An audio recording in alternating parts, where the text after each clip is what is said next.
So এই কোর্সের নাম কি electrical circuit analysis, right? So এটাকে আমরা শর্ট ফর্মে বলতেছি ইসিএ, ঠিক আছে? ইসিএ বলতেছি। তো আজকে আপনাদের প্রথম লেকচার, থিওরির প্রথম লেকচার। তো বেসিক্যালি এই কোর্সে আমরা স্টাডি করব কি যে সার্কিট কিভাবে অ্যানালাইজ করতে হয়। এখন what is a circuit, first question comes to what is a circuit, right? So a circuit, হ্যাঁ, so a circuit is a basic component which does some kind of function. And what kind of function? The functions can be like generating voltage, generating current, this kind of function. So circuit কি একটা বর্তনী, বর্তনীটাকে বিভিন্ন কম্পোনেন্টের সমেত তৈরি হবে। এখন বিভিন্ন কম্পোনেন্টটা কি হতে পারে? রেজিস্টর হতে পারে, ট্রানজিস্টর হতে পারে, ক্যাপাসিটর হতে পারে, ভোল্টেজ সোর্স হতে পারে। সো এটা একটা সার্কিট। এখন what do you mean by analysis? Analysis means, for example, there is some certain values are given, so you have to identify other values. For example, if I give you the current value and the resistor value, then you have to calculate the voltage value. Okay, so this is how you do the analysis. Analysis is kind of a thing that you do some mathematical equation solving or some problem solving. Okay, so ধরেন আমরা ফিউচারে আরো পড়ব বলতে কি, যেমন ধরেন কিছু লস পড়ব, like Ohm's law, Kirchhoff's voltage law, Kirchhoff's current law, Norton theorem, তারপর থেভেনিন থিওরেম, এগুলো পড়ব। তো এইগুলো হলো kind of a formula. For example আপনারা যেরকম ম্যাথ করেছেন, ম্যাথের কিছু ফর্মুলার মতো, যেমন for example a plus b whole square is equal to কি a square plus 2ab plus b square. So এরকম একটা ফর্মুলা থাকবে। তো ওই ফর্মুলার কিছু কিছু অংশের গিভেন ভ্যালু দেওয়া থাকবে, ওইটাকে আপনাদেরকে ক্যালকুলেট করতে হবে। সেটাই হলো আমাদের অ্যানালিসিস পার্টে আমরা এই কোর্সে পড়ব। সো এই কোর্সটা যেহেতু ধরেন কোর বা basic electrical engineering related, so first আমাদের আজকের টপিকটা হলো চার্জ অথবা ব্যাটারি। ফর এক্সাম্পল আমরা এটার সাথে সবাই পরিচিত, রাইট? চার্জের সাথে পরিচিত, ব্যাটারির সাথে পরিচিত। কারণ আজকে সকালবেলা বা কালকে রাতেও আমরা এটার সাথে পরিচিত ছিলাম, কারণ হলো আমাদের মোবাইলে একটা ব্যাটারি আছে। মোবাইলের ব্যাটারিটা আমাদেরকে কি করতে হয়? চার্জ করতে হয়। বাট আমরা যখন চিন্তা করছি যে হোয়াট ইজ চার্জ, আসলে চার্জটা কি, কখন এই কোশ্চেনটা মাথায় আসছে? বা ব্যাটারির গায়ে একটা কথা লেখা থাকে, রাইট? দেখবেন যে যত মোবাইল আছে এখন তো আর খোলা যায় না, আগে তো ব্যাটারি খোলা যেত, আগের মোবাইলগুলোতে তখন কিন্তু লেখা থাকতো যে 5000 mAh। বা এখন যখন দেখবেন যে আপনি দোকানে গেলে বা মোবাইল যখন বিজ্ঞাপন দেয়, তখন লেখা থাকে যে এটা 5000 mAh এর ব্যাটারি আছে, এটাতে 4000 mAh। ওইটার উপর ডিপেন্ড করেই বা কেন আমার এই যে 24 ঘন্টা 48 ঘন্টা, অনেকে এখন বলে না যে আমাদের মোবাইলটা আপনি একবার চার্জ দিলে আপনার 1.5 দিন যাবে, 2 দিন যাবে, কেন? এই কোশ্চেনগুলো কখনো করছি আমরা নিজেকে বা জানার চেষ্টা করছি? কখনো করিনি। বাট এগুলো চেষ্টা করবেন। ফর এক্সাম্পল কি, ধরেন অ্যাজ আ ইঞ্জিনিয়ার, এখন আমি একটা কথা বলি যে অ্যাজ আ ইঞ্জিনিয়ার কেন বলি, আমরা তো মার্কেটিং এর লোক। উদাহরণস্বরূপ আমরা তো এখন বলবো না যে স্যার আপনার এই ব্যাটারিটা আপনি লাগাইলে আপনার বাসা একবারে 10 দিন পর্যন্ত কারেন্ট থাকবে। এটা যদি আমরা বলি এটা হবে না। We have to explain how that 10 days will survive. ওই 10টা দিন কিভাবে ওই ব্যাটারিটা সার্ভাইভ করবে এটা আমাদেরকে বলে দিতে হবে। তাহলে এখন ওই যে ব্যাটারি গায়ে লেখা থাকে 4000 mAh, mAh মানে মিলি অ্যাম্পিয়ার আওয়ার, অর্থাৎ ওই আওয়ার মানে কি 1 ঘন্টায় সে 4000 মিলি অ্যাম্পিয়ার কারেন্ট সে অ্যাবজর্ব করতে পারবে। তাহলে এখন মিলি অ্যাম্পিয়ার মানে কি 10 টু দি পাওয়ার -3। তো ডেফিনেটলি আমাদের তো যে বাসা বাড়িতে যে কারেন্ট বাইরে এটা মিলি অ্যাম্পিয়ারে হয় না, এটা কিছু হয় অ্যাম্পিয়ারে হয়, রাইট? তো অ্যাম্পিয়ার, তো ওই মিলিটা এরকম সার্ভাইভ করবে কত? ওই 1 ঘন্টা করে সার্ভাইভ করলে দ্যাট মিন্স 4000 mAh এটা কত 24 দিয়ে কি হবে?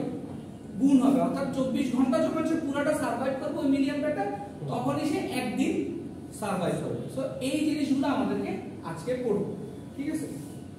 স্যার ইলেকট্রিসিটি যখন ব্যাটারি থেকে খরচ হয় তখন ওই মিলি অ্যাম্পিয়ার হিসেবে খরচ, হ্যাঁ, তখন ওই মিলি অ্যাম্পিয়ার হিসেবে সে ডিসচার্জ করে। এখন এখানে দুইটা অপারেশন হয়, একটা কি চার্জিং, একটা হলো ডিসচার্জিং, ঠিক আছে? এখন ধরুন আমরা যদি হিউম্যান বডির কথা চিন্তা করি, ফর এক্সাম্পল এই যে এরকম হিট ওয়েভ চলতেছে এরকম গরমের মধ্যে, তাহলে আমরাও কিন্তু ডিসচার্জ হইতেছি, রাইট? হাউ? সেটা হলো আমাদের যে ঘাম বের হচ্ছে বা আমরা তো সোয়েট করতেছি, রাইট? এই সোয়েট করার মাধ্যমে কি আমাদের এনার্জি লস হয়ে যাচ্ছে। বাট আমরা যখন দেখা গেছে একটা ইলেকট্রোলাইট ড্রিঙ্কস বা একটা স্যালাইন যখন খাই আলটিমেটলি তখন আবার আমরা কি এনার্জাইজড ফিল করি, রাইট? সো আমাদেরও যে চার্জিং ডিসচার্জিং প্রসেস, ওই ব্যাটারিরও সেম চার্জিং ডিসচার্জিং প্রসেস। এখন কোশ্চেনটা হচ্ছে চার্জ বলতে আমরা কি বুঝি, দেখি বলেন। Sir, I can say the charge means the amount of protons and electrons in a particle. But there is some kind of mechanism should be there. Okay, but as far as I know, like I didn't keep physics chemistry. Class 9. Yes, ওই physics chemistry তো এটা বলা ছিল। For example, proton R electron just এমনি পড়ে আছে, they are doing nothing, then that's not a charge. Sir. Then there should be flow, there should be a flow. Yeah. So the proper definition is flow of electron or proton is called charge. Sir. So that means তাকে কি করতে হবে? Flow করতে হবে। এখন ধরেন আমি যেটা বললাম যে charging discharging, if he is not flowing, he is just stable in some specific place or condition, then that will not be charging or discharging. ধরেন আপনি স্টেবল বসে আছেন, তাহলে আপনার যতটুকু ডিসচার্জিং হবে, একটা লোক দৌড়াচ্ছে বা রানিং করতেছে, তার কি ডিসচার্জিং বেশি হবে? ক্লিয়ার? সো এখন দেখেন, এখানে বলছে যে charge is an electrical property of the atomic particle of which matter consists measured in coulombs. That means যেটা বললাম যে electrical particle, that means it can be proton, it can be electron. So এখন এখানে বলছে যে measured in coulomb, that means এটা কি unit of charge is coulomb. Then the following points should be noted about electric charge. The coulomb is a large unit for charges. So 1 coulomb of charge, there are total 1.602 into 10 to the power minus 19 is equals to 6.24 into 10 to the power 18 electrons. এখন দেখেন এখানে এটা কি বুঝাইছে, এটা হলো যে 6.24 into 10 to the power 18 electrons. That means কি একটা চার্জে কয়টা ইলেকট্রন থাকে, এই পরিমাণ ইলেকট্রনটা থাকে। So this number of electrons contains in 1 coulomb, অর্থাৎ 1 coulomb চার্জে এই পরিমাণ ইলেকট্রন থাকে। This is like a universal truth or universal rule, এটা বিজ্ঞানীরা সলভ করেছে। আচ্ছা দেখেন, thus realistic or laboratory values of charges are on the order pc, nc, microscope. pc মানে কি picocoulomb, then nc মানে nanocoulomb আর microcoulomb। এইভাবে আমাদের বাজারে সেটা দেখতে পাওয়া যায়। তারপর বলতে দেখেন, according to experimental observation, the only charges that occur in nature are integral multiples of electronic charge, which is minus 1.602 into 10 to the power minus 90, যেটা আমরা উপরে ব্যবহার করেছি। যেহেতু এটা electron, so electron is negative, electron কি negative আর proton হলো positive. So এখানে মাইনাসটা দেওয়া আছে। The law of conservation of charge states that, এখন দেখেন the law of conservation এটা কি হবে, এটা ফিজিক্সের একটা formula. Sir, law of conservation of energy, right? It means EP equals to mgs or E equals to half mv square. EP equals to ek, means potential kinetic energy should be equal, something like that. But equal when there should be some condition, right? Right. So এটা হলো কি যে conservation ল, এটা আপনারা ফিজিক্সে পড়েছেন যে আমার যদি পারিপার্শ্বিক সাম্য অবস্থা থাকে, সাম্য অবস্থা মিন্স অর্থাৎ আমার যে এয়ার যেটা ছিল রুমের মধ্যে সেম আছে, টেম্পারেচার যা ছিল সেম আছে, সবকিছু যখন সেম থাকবে তখন কাইনেটিক এনার্জি এবং পোটেনশিয়াল এনার্জির multiplication is equals to the total energy. এটাই হলো আমার ল অফ কনজারভেশন। ক্লিয়ার? ফিজিক্সে এগুলো পড়েছেন, কিন্তু কথা হলো যে তখন ওই একবার পড়ছি ভুলে গেছি, বাট এগুলো যে পরবর্তীতে কাজে লাগবে ওটা কখনো চিন্তা করিনি। আচ্ছা এখন দেখেন, তো এখানে বলছে the law of conservation of charge states that charge can neither be created or not destroyed. এখন দেখেন চার্জ কি করা যায় না, ক্রিয়েটও করা যায় না, ডিস্ট্রয় করা যায় না। কারণ যেটা বললাম, কারণ ওই কনজারভেশন লতে কি বলছে যে ওই রুমের টেম্পারেচার সেম থাকবে, ওই রুমের এনভায়রনমেন্ট সেম থাকবে, সবকিছু সেম থাকবে। তাহলে সেম থাকলে ওখানে তো কোনো কিছু নতুন করে তৈরিও হবে না, কোনো কিছু নষ্টও হবে না, বিকজ আমি কিন্তু তার পারিপার্শ্বিক কোনো কিছু চেঞ্জ করতেছি না। সো ওই জন্য বলছে যে ডিস্ট্রয় করা যাবে না, ক্রিয়েটও করা যাবে না। Thus the algebraic sum of electric charge in a system does not change. এই যে বললাম, এই জন্য যেটা হবে যে এই রুমের মধ্যে যতগুলো চার্জ আছে ওগুলোর যে algebraic sum হবে সেটা চেঞ্জ হবে না, সেটা সেমই থাকবে। Just transfer. It means, sir, law of conservation of charge or law of conservation of energy means EP equals to EK. It means potential energy and kinetic energy should be equal. এখন দেখেন, এখন বলছে electric current. এখন current কি, definitely আমরা যখন কি করছি charge, right? So definitely charge যখন ফ্লো করবে তখনই আমার কি হবে, ইলেকট্রিসিটি জেনারেট হবে, রাইট? তো এখন এখানে বলছে electric current is the time rate of change of charge. তাহলে টাইম রেট অফ চেঞ্জ মানে কি, অর্থাৎ প্রতি মিনিটে বা প্রতি সেকেন্ডে যে চেঞ্জটা হচ্ছে আমার চার্জে। সো দ্যাট মিন্স চার্জের চেঞ্জটা কখন হচ্ছে, when it's flowing or it's moving from one place to another place. তো ওইটাই সো মেজার্ড ইন অ্যাম্পিয়ারস। এখানে সেটাই দেখানো হচ্ছে যে ব্যাটারির মধ্যে বেসিক্যালি এই জিনিসটাই হয় যখন আপনি ব্যাটারিটাকে কানেক্ট করেন। ফর एग्जांपल এটা যদি আমি বলি, দেখবেন যে অনেকগুলো ভিডিও আছে বা আপনি বাসায় যেটা করতে পারেন যে ওই যে নরমাল একটা এলইডি লাইট বা কিছু নিয়ে ব্যাটারির পজিটিভের সাথে পজিটিভ আর নেগেটিভটা দিলে ওই লাইটটা জ্বলে উঠে। দ্যাট মিন্স কি, ওই যে চার্জটা কি হচ্ছে, সার্কিটটা আমার কি হয়েছে, কমপ্লিট হয়েছে, তখন ওই চার্জটা আমার কি করতেছে, ফ্লো করতেছে, তখনই আমার লাইটটা জ্বলে উঠে। এখন দেখেন এই কারেন্টটা আবার কি হয়, দুই ধরনের হয়, একটা হলো ডিসি আর একটা হলো এসি। এখন ডিসিটা হলো ডাইরেক্ট কারেন্ট, এসিটা হলো অল্টারনেটিং কারেন্ট। এখন দেখেন এই কথাটা যদি আমি একটা মার্কেটিং এর পারসনকে জিজ্ঞেস করি, সেও কিন্তু সেম অ্যানসার দিবে যে sir AC DC, AC direct current, AC alternating current. But এটা একটা ইঞ্জিনিয়ার যদি অ্যানসারটা দেয়, এটা কি কারেক্ট? এটা কারেক্ট না, রাইট? কারেক্ট না। তাহলে ইঞ্জিনিয়ার কি অ্যানসার দিবে? DC.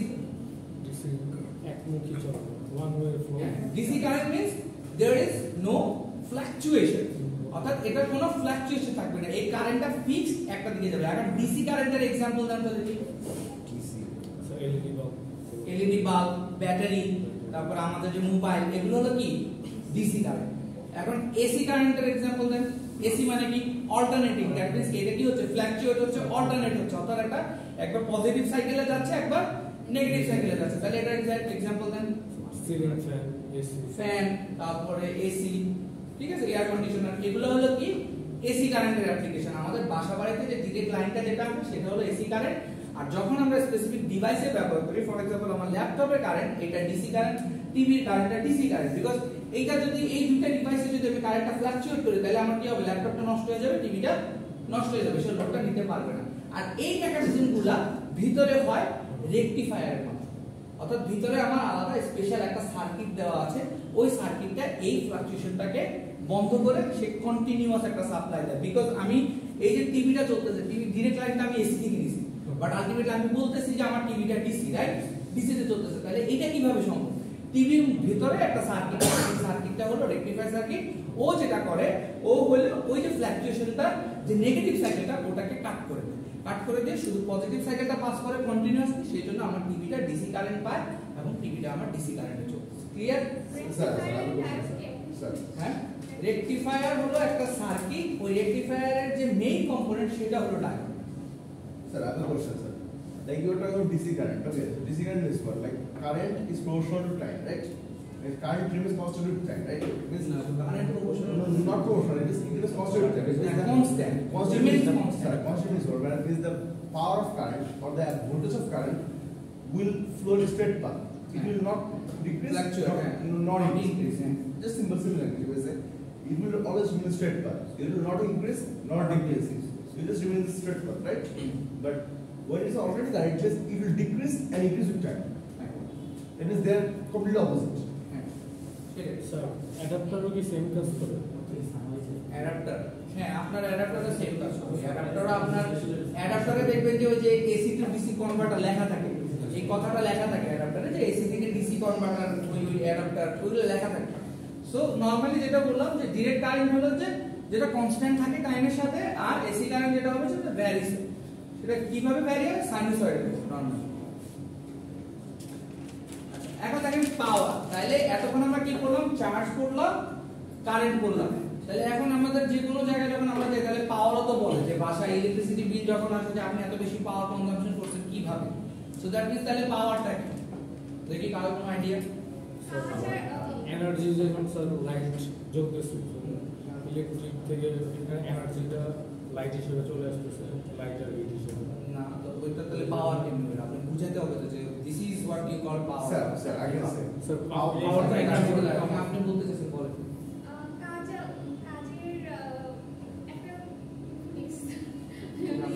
Sir, okay, suppose I have an electric bulb, okay.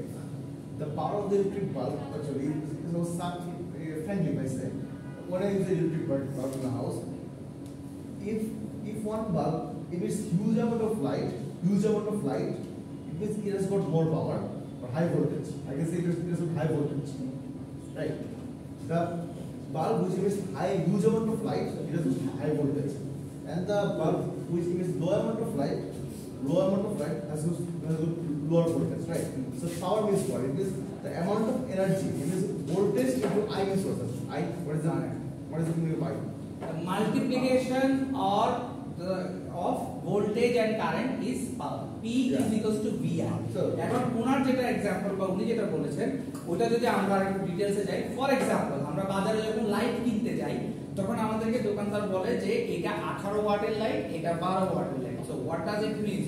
That means আমি যদি 18 ওয়াটের লাইটটা ইউজ করি আমার ইলেকট্রিসিটি বিলটা বেশি আসবে, because that light is consuming more voltage and more current, and 12 ওয়াটেরটা ব্যবহার করলে আমার কম আসবে কারণ that is consuming less voltage and less current. So that means একটা জিনিসের পাওয়ার বলতে আমি বুঝবো যে ভোল্টেজ আর কারেন্ট, অর্থাৎ ফর एग्जांपल একটা লাইটে যখন রেটিং দিবেন ওখানে রেটিংটা এটাই বলা থাকে যে এই লাইটটা এত কারেন্টে এত ভোল্টেজে চলে। সো ভোল্টেজ নরমালি আমাদের বাসা বাড়িতে হয় দুই ধরনের, একটা কি সিঙ্গেল ফেজ আর একটা হলো থ্রি ফেজ। থ্রি ফেজ আসলে যা হলো কি আমাদের ইন্ডাস্ট্রিতে বাংলাদেশে বাসা বাড়িতে হয় সিঙ্গেল ফেজ। সিঙ্গেল ফেজের ভোল্টেজ কত হয়? 220, রাইট? আর ওইটা হলো ওই এবারে কারেন্ট কতটুকু ফ্লো করবে ওই লাইটের মধ্যে, এই দুইটা যখন মাল্টিপ্লিকেশন করবে তখন আপনি যেটা পাবেন সেটা হলো ওয়াট। পাওয়ারের ইউনিট কি? ওয়াট। ওইটা হলো পাওয়ার।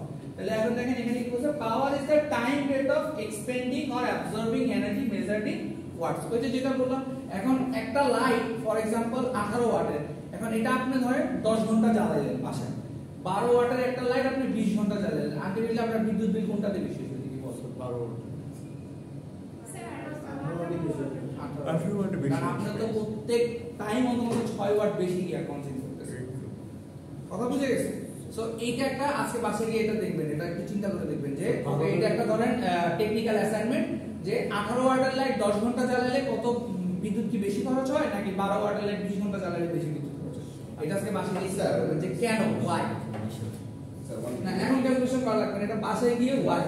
This question is for 18 right? না 18 ওয়াটের একটা লাইট 10 ঘন্টা জ্বালাবে 10 আওয়ার্স। ওকে। আর আরেকটা হলো 12 ওয়াটের লাইট 20 আওয়ার্স চালাবেন। কোনটা বেশি বিদ্যুৎ বিল আসবে বা কোনটা বেশি এনার্জি কনজাম্পশন করবে? আচ্ছা দেখেন এখন যেটা বললাম যে P VI, তাহলে এখন কি বলছে দেখেন ওই যে reference polarities for power using the passive sign convention is, প্রথমটা হলো অ্যাবজর্বিং পাওয়ার। প্রথমটা কি? অ্যাবজর্বিং পাওয়ারটা হলো সাপ্লাইং পাওয়ার। এখন অ্যাবজর্বিং পাওয়ারটা হলো কি পজিটিভ আর সাপ্লাইং পাওয়ারটা হলো কি নেগেটিভ। এটা আলটিমেটলি ওই যে চার্জিং আর কি হয় ডিসচার্জিং এর মতো কাজ করতেছে। অ্যাবজর্ব মানে কি সে শোষণ করে নিচ্ছে, আর এরপরে কি সাপ্লাই মানে কি সে সাপ্লাই দিচ্ছে। এখন আসেন দেখেন এই যে এখানে দুইটা কেস আছে সেম জিনিস। এখন দেখেন যে প্রথমটা কি বলছে two cases of an element with an absorbing power of 12 watt. এখন দেখেন প্রথমে কি বলছে P 4 * 3, তার মানে এটা কি VI। তাহলে 4 হলো ভোল্টেজ, 3 হলো কি কারেন্ট, তাহলে দুটো গুণ করলে কত আসছে? 12 ওয়াট। তাহলে আবার এখানে দেখেন two cases of an element supplying voltage, তাহলে এটা যখন সাপ্লাই হয়ে যাবে তখন সামনে কি চলে আসবে? মাইনাস চলে আসবে। তো এই কথাটাই এখানে বলছে। আচ্ছা এখন আসেন এটা বলছে এনার্জি। এনার্জি কি? Energy is the capacity to do work measured in joules. তাহলে এনার্জি তাহলে কি হবে? ক্যাপাসিটি। তাহলে আমরা ফিজিক্সে পড়ছিলাম না W কি Fs cos θ, একটা পড়ছিলাম না, cos θ পড়ছিলাম রাইট? তো তখন আমাদের আচ্ছা আমাকে একটা কথা বলেন, ফর एग्जांपल আমরা যে ফিজিক্সে পড়ছি যে বল প্রয়োগে বস্তুর সরণ হলেই তাকে কাজ বলে। এখন এটার পিছনে লজিকটা কি দেখি বলেন Sir, the thing is that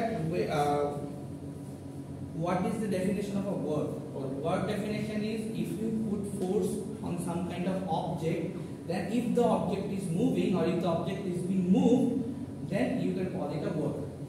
So এটা যারা ইংলিশ মিডিয়ামে পড়ছেন ওদের বইতে এটা ডিটেইলস দেয়া আছে সুন্দর করে। আসলে আমাদের বাংলা মিডিয়ামে ওরকম দেয়া নেই।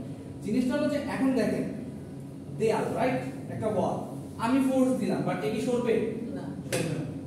তাহলে এখন তো ধরেন এটা কাইন্ড অফ এরকম হয়ে গেল যে একটা লোক আসলো, এসে বলল আপনি সকাল থেকে কি করছেন? আপনি বললেন স্যার সকাল থেকে আমি ওয়ালটাকে সরানোর চেষ্টা করছি। তো সে কি শুরুতে কি হেসে দিবে রাইট? বিকজ তাহলে সকাল থেকে সে আমাকে বলল আপনার তো কাজের আউটপুট ছিল, কারণ ওয়াল যেখানে ছিল সেখানেই আছে।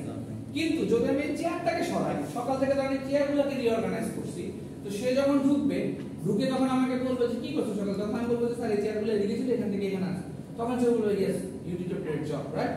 সো এই জন্যই বল প্রয়োগে বস্তুর স্মরণ হলে সেটাকে আমরা কাজ বলবো, ঠিক আছে? ক্লিয়ার? এটা ইংলিশ মিডিয়াম কেন বলছি, ওদের বইতে অ্যাকচুয়ালি পিকচারাইজ করা থাকে জিনিসগুলো, ততক্ষণ পর্যন্ত সেটাকে আমরা কাজ বলতে পারবো না। That's why there is a cos theta. তো cos থিটাটা ঠিক আছে স্যার, বলো। আমরা যদি দেয়ালে ধাক্কা দিই তাহলে ওইখানে তো একটা শক্তি খরচ হচ্ছে না? শক্তি খরচ হচ্ছে, কিন্তু তাহলে ultimately তো আমরা তো স্যার, শক্তিটা তাহলে মানে কোথায় নষ্ট রূপান্তর হচ্ছে। হচ্ছে? শক্তিটা নষ্ট হচ্ছে। এখন শক্তিটা কোথায় রূপান্তর হচ্ছে? এখন তোমার থেকে স্থিতি শক্তি নিয়ে আচ্ছা, নিচ্ছে, দেখে আমাকে দেয়াল একটা স্থিতি কথা শক্তি বলো। নিচ্ছে। আজকে আসার সময় সবাই এটা রিয়েলাইজ করছেন, যারা যারা বাসে আসছেন, গাড়িতে আসছেন, এটা বলছেন থার্ড ল অফ মোশন আপনারা করছেন। কিভাবে করছেন দেখি বলেন। সবাই থার্ড ল অফ মোশনের ভিতর দিয়ে আসছেন। গাড়ি চলতেছে জড়তা স্যার, প্রত্যেক ক্রিয়ার বিপরীত every action has an equal and opposite reaction. এটা আপনারা সবাই ফিল করতে পারছেন গাড়িতে বা বাসে পড়ে। না, সিটের না, এটা ড্রাইভারের কাজ। ব্রেক, যখনই সে ব্রেক করে দ্যাট মিন্স কি, আপনাকে মেকানিজমটা বুঝতে হবে যে টায়ারের ওই যে এটাকে কি বলে, যে রাবারের যে ঘর্ষণ ক্ষমতা ওইটা ওরকম থাকবে, এবং আপনার মাটি থেকেও ওই পরিমাণ ফোর্স আসবে, নাইলে ওই গাড়িটা থামবে না। আপনি একটা মেকানিজম দিচ্ছেন, you are pressing the brake, it's okay, আপনি ম্যানুয়ালি কিছু একটা করতেছেন, বাট আলটিমেটলি ওখানে যদি ওই লটা না হতো, ওই ব্রেকটা হতো। স্যার শক্তি তো হচ্ছে ধ্বংস হবে না, আবার তৈরিও হবে না, কিন্তু হচ্ছে স্থানান্তর হবে এক জায়গা থেকে। যখন আপনি যখন ওয়ালে দিচ্ছেন, আপনার শক্তিটা ওয়াল অ্যাবজর্ব করে নিচ্ছে, বাট অ্যাবজর্ব করে নিয়ে সে কিছু করতেছে না, কারণ আপনি যে অল্প পরিমাণ শক্তিটা ওয়ালে দিচ্ছেন, এত বড় ওয়ালের জন্য তো কিছু হিট জেনারেটর ছাদের তালুতে দেওয়া। হ্যাঁ। So, sir, I can say one, to do work we need energy. Nothing can be done without energy. এটা ঠিক আছে, এটা তো true, but the thing is that you need to have a output result, and that is what is that you can achieve when the object is being moved. Oh, yes, sir, yes. So, sir, frankly, I said, in practical level, it's like, let's see, work, which is power into time, okay? What is the value of T? What is the meaning of T, right? Yeah. Time. Time, so power. So, power means energy, and power is equal to Shakti. Power is equal to Shakti. So, suppose, frankly, I said, like, power means energy না, এখানে বলছে যে energy হলো W, যেটা কাজ, কাজ। আর পাওয়ার আলাদা P into T। energy মানে শক্তি। হ্যাঁ, শক্তির ডেফিনেশনটা হলো যে আপনি 1 মিনিটে কতটুকু পাওয়ার, আপনার যে ক্ষমতা কতটুকু ব্যবহার করছেন সেটা। So, sir, let me say, like, suppose, if a object, like, if a object weighs more, if object is very heavy means what? Means the object weighs more. So, to lift a heavy object or to carry a heavy object, I need more energy. But to carry a light object, you get less amount of energy required. But the man who doesn't have that much strength, that much energy, the man who doesn't have that much energy, he cannot lift that heavy object. But the man who is strong, he can lift that. So it is true. মানে বাংলা বলে যে শক্তি ছাড়া কাজ হয় না। এটাই তো বললো যে ক্ষমতা পি। এখন দেখেন ক্ষমতা কি, ধরেন আমরা যদি রাজনৈতিক ভাবে চিন্তা করি, প্রধানমন্ত্রীর ক্ষমতা বেশি না একটা এমপির ক্ষমতা বেশি? আপনার এক্সাম্পলটা তো সেম, প্রাইম মিনিস্টারের ক্ষমতা বেশি না? তো এখন যার ক্ষমতা বেশি তার কাজ বা তার এনার্জি বা তার এর দূরত্ব ততটুকু বেশি। সোজা কথা, সিম্পল। আপনি যেটা বললেন যে হেভি অবজেক্ট, এখন প্রধানমন্ত্রী যেই পারমিশনটা বা যেই ইয়াটা দিতে পারবে একটা এমপি সেটা দিতে পারবে না। So that is P. P হলো ক্ষমতা। প্রধানমন্ত্রী যতটুকু আছে এমপি ততটুকু নাই। আর যখন ওনারা দুইজনই কাজ করবে, উদাহরণস্বরূপ ধরেন একটা ব্রিজ, পদ্মা সেতু তৈরি হলো, এখন এখানে তো ওই যে সড়ক পরিবহন মন্ত্রীরও অবদান আছে, প্রধানমন্ত্রীর নির্দেশ আছে, সবাই কিন্তু কম বেশি কাজ আছে, বাট আলটিমেটলি ক্রেডিটটা যখন নেওয়া হয় নেয় কি তো প্রধানমন্ত্রী নেয়। তো তাহলে ওইভাবেই ডাব্লিউ কিন্তু সবাই আছে, সবাই কিন্তু কাজ করছে, বাট আলটিমেটলি পি যার বেশি সেই ক্রেডিটটা। সো পি ইজ ক্ষমতা, পাওয়ার। ক্লিয়ার? আচ্ছা, আজকের লেকচার এতটুকুই, ঠিক আছে? আজকে বেশি প্যারা দিব না, প্রথম লেকচার। ভিডিওটা মনে করবেন।